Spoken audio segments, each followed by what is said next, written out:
जिल्हाभरातून सकल मराठा समाजाच्या ज्या ज्या महिला या ठिकाणी येतील त्या या ठिकाणी जमतील। हे ग्राउंड जर भरलं पूर्ण महिलांनी, बाजूला शासकीय विश्रामगृहाची जागा आहे, त्या ठिकाणी आलेल्या नंतरच्या महिला त्या ठिकाणी जातील। ते भरल्याच्या नंतर शिवाजी महाराज पुतळा जो परिसर आहे बाहेरचा त्या ठिकाणी जमतील आणि तिथून मग हा जो रोड दिसतोय आपल्याला मैदानाच्या पुढचा, या रोडवर महिला असतील।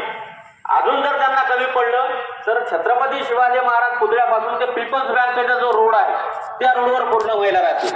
तर हा झोन आपण पूर्ण महिलांसाठी राखीव ठेवणार आहोत। ज्या ज्या महिला आपल्या सगळ्या येतील त्या पूर्ण या मैदानामध्ये येतील।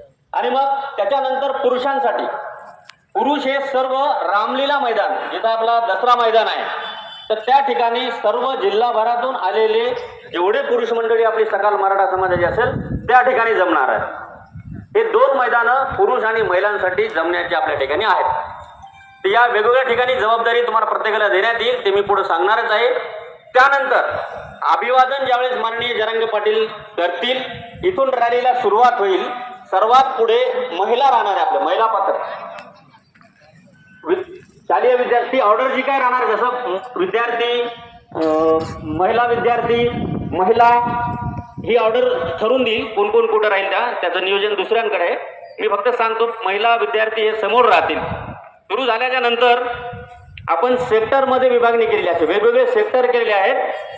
आता जसं छत्रपती शिवाजी महाराज पुतळा पासून ते पोस्ट ऑफिस जो रोड आहे, हा पोस्ट ऑफिस रोडचा जो कॉर्नर तिथपर्यंत हा एक सेक्टर आहे। त्या सेक्टरमध्ये दोन्ही रोडच्या साईडला आपली पुरुष मंडळी स्वयंसेवक राहणार आहे। तर ते कोणत्या